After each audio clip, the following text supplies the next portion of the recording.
سوتے وقت ڈر جانا چوٹ لگ جانے کی نشانی ہے۔ اچانک ٹانگوں میں درد کا اٹھنا دوست کے روٹھ جانے کی نشانی ہے۔ اچانک کان کے اندر خارش کا ہونا خطرے سے آگاہ ہو جانے کی نشانی ہے۔ ہاتھ پر خارش ہونا غیب سے مدد مل جانے کی علامت ہے۔ دودھ پھٹ جائے تو یہ دولت آنے کی نشانی ہے۔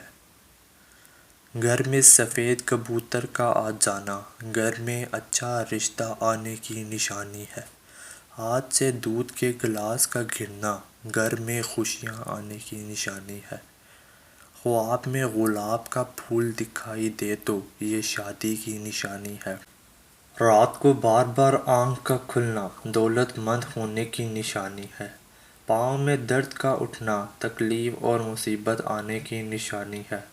پاؤں کے ناخن کی شکل بگڑ جائے تو یہ دھوکہ کھانے کی نشانی ہے۔ خواب میں بارش کا دکھنا بے تحاشا خوشیاں پانے کی نشانی ہے۔ گھر میں سیاہ مکوڑے کا نکلنا گھر میں مصیبت آنے کی نشانی ہے۔ بخار ہونا اللہ کے تم سے راضی ہو جانے کی بڑی علامت ہے۔ دھوکہ ملنا اللہ کا تمہیں سیدھے راستے پر لانے کی نشانی ہے۔ اچانک بالوں کا گرنا گھر میں جنات کے آنے کی نشانی ہے۔ پھیکا خربوزے کے نکل آنا بڑی نقصان ہو جانے کی نشانی ہے۔ ہاتھ سے پانی کا گلاس گرنا عقل بڑھ جانے کی نشانی ہے۔ کھانا کھانے کے بعد ڈکار کرنا آنا صحت کی نشانی ہے۔ گوشت کھاتے وقت دانت میں گوشت کا نہ پھنسنا مقدر کے کھل جانے کی نشانی ہے۔ پانی پینے کے درمیان چھینک آ جانا رزق میں اضافے کی نشانی ہے۔ خالی پیٹ ہچکیاں آنا صحت خراب ہونے کی نشانی ہے۔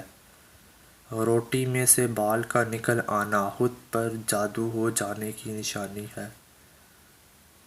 دانتوں میں درد کا اٹھنا کاروبار میں برکت ہونے کی نشانی ہے۔ گھر میں سانپ کا نکل آنا اچانک دولت آنے کی نشانی ہے۔ جو بات تم اپنے دشمن سے چھپانا چاہتے ہو اسے اپنے دوست سے بھی مت کہو، ہو سکتا ہے وہ بھی کسی روز تمہارا دشمن بن جائے۔ دولت تقسیم کی جائے تو کم ہو جاتی ہے، علم بانٹا جائے تو بڑھ جاتا ہے۔